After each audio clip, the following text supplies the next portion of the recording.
Subscribe now and press the bell icon. Never miss an update. बोलिए प्रेम से श्री सद्गुरु महाराज की जय। प्यारे लोगों, आज हम चर्चा करने वाले हैं मनुष्य कैसे बने। आज का जो युग है वो ऐसा युग है कि मनुष्य जन्मता तो है, लेकिन वह मनुष्य कर्म को भूल जाता है। वह इतना क्रूर होते जा रहा है कि वो जीवों का हत्या करने पर भी नहीं डरता। इस चमत्कार पूर्वक तथा रहस्यमय सृष्टि में हम प्रतिदिन विभिन्न प्रकार की वस्तुएं तथा विभिन्न प्रकार के जीवों को देखते हैं। एक और जहां इस पृथ्वी में से कंकर पत्थर, कोयला, सोना चांदी तथा हीरे आदि का कम मूल्यवानी और अधिक से अधिक मूल्य वाली वस्तुएं निकलती है, तो दूसरी ओर इसी पृथ्वी पर कीड़े मकोड़े, मक्खी मच्छर, सांप, बिच्छू, शेर, भालू तथा मनुष्य जैसे अनेकों प्रकार के प्राणी भी जन्म लेते हैं। अनेक प्रकार के जीवों में मनुष्य सबसे श्रेष्ठ और शक्तिशाली प्राणी है, किंतु मनुष्यों में भी उत्तम, मध्यम तथा जघन्य सभी तरह के मनुष्य पाए जाते हैं।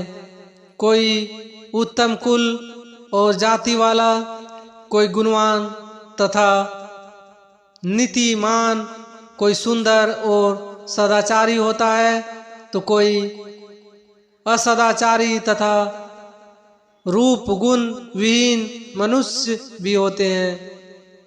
इस सृष्टि की बड़ी अद्भुत बात यही है कि एक सा शरीर, एक सी इंद्रियां तथा एक सरीखा रंग रूप होने पर भी प्रत्येक मनुष्य में प्रायः एक दूसरे से भिन्नता पाई जाती है।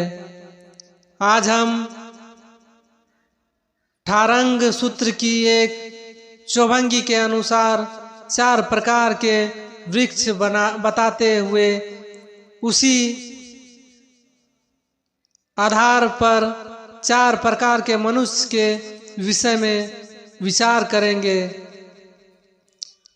प्रथम प्रकार के वृक्ष वे हैं जो अपनी जाति से भी उन्नत होते हैं और मधुर, सपूर्त, उत्तम फल प्रदान करने के कारण भी उन्नत या उच्च कोटि के होते हैं। उदाहरण के लिए आम वृक्ष को ले सकते हैं। आम का वृक्ष स्वभावतः उन्नत अर्थात उच्च होता है और सुस्वादु फल प्रदान करता है, साथ ही सघन छाया भी देता है।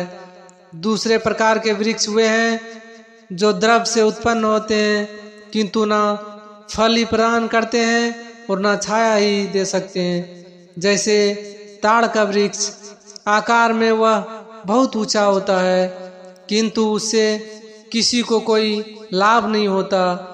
ना वह फल ही देता है और ना पथिक को छाया ही प्रदान कर सकता है।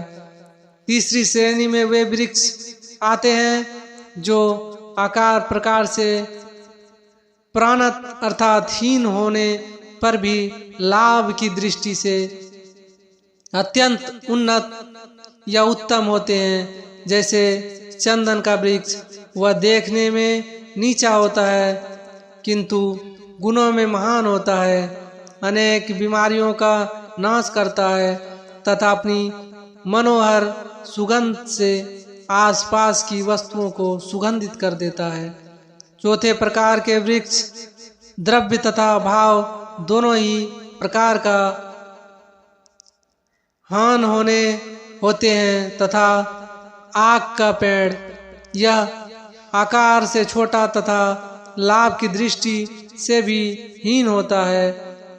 वृक्षों के उन्नत तथा प्रत रूप के आधार पर चौभंगी में आगे बताया है कि इसी प्रकार मनुष्य भी 4 प्रकार से होते हैं।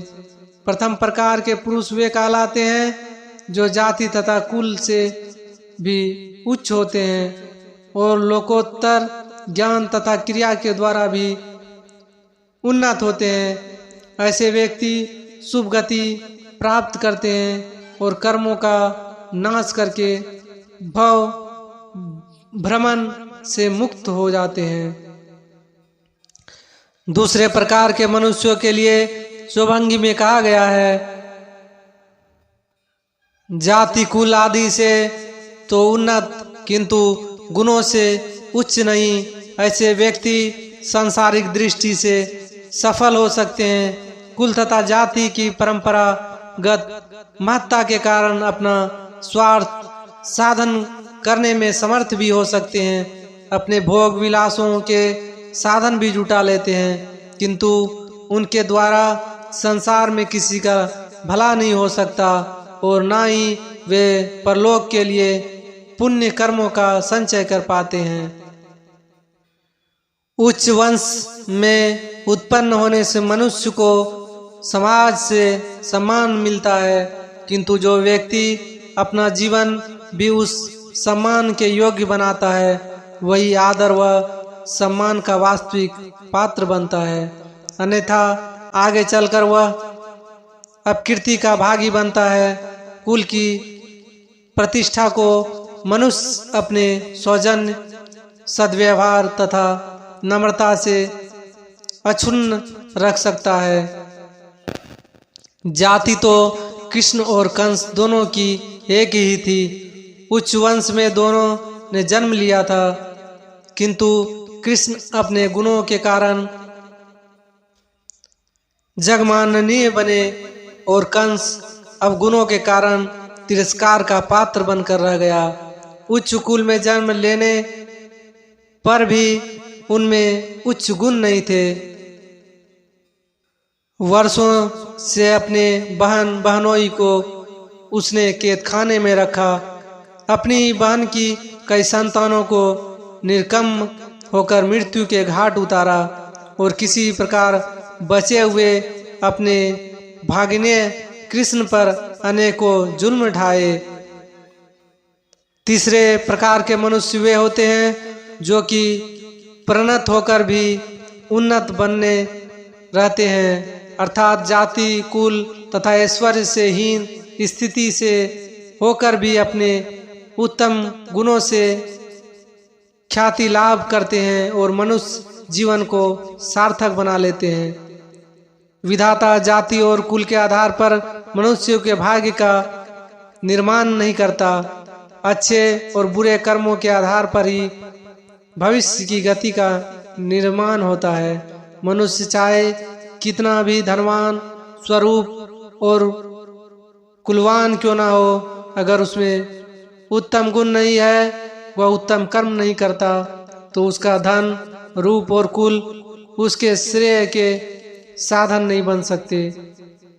महाभारत में कहा गया है जिन्होंने यश पाने का कोई काम नहीं किया वे मरे हुए हैं। जिन्होंने शास्त्र का ज्ञान प्राप्त नहीं किया वे अंधे हैं। जो दानशील नहीं हैं वे नपुंसक हैं और जो कर्मशील नहीं है वे शोचनीय हैं। शुभ कर्म करने के लिए उच्च कुल तथा उच्च जाति का होना मनुष्य के लिए आवश्यक नहीं है। हरिकेशी मुनि जाति के चंडाल थे और भगवान महावीर उच्च कुलीन, किंतु जिस प्रकार महावीर ने आत्म कल्याण किया उसी प्रकार हरिकेशी मुनि ने भी। दोनों में क्या फर्क रहा? शास्त्र कहता है जाति से कोई पतित नहीं होता। पतित वह होता है जो चोरी व्यभिचार ब्रह्म हत्या भ्रूण हत्या सुरावान इत्यादि दुष्ट कृत्यों को करता है और उनको गुप्त रखने के लिए बार बार असत्य भाषण करता है। बाहर और वास्तव में अच्छे कर्म और कार्य करने वाला गुणी व्यक्ति अगर हरिजन भी हो तो भी वह महान पूज्य और सुगति का अधिकारी होता है। वही भगवान का सच्चा भक्त माना जा सकता है।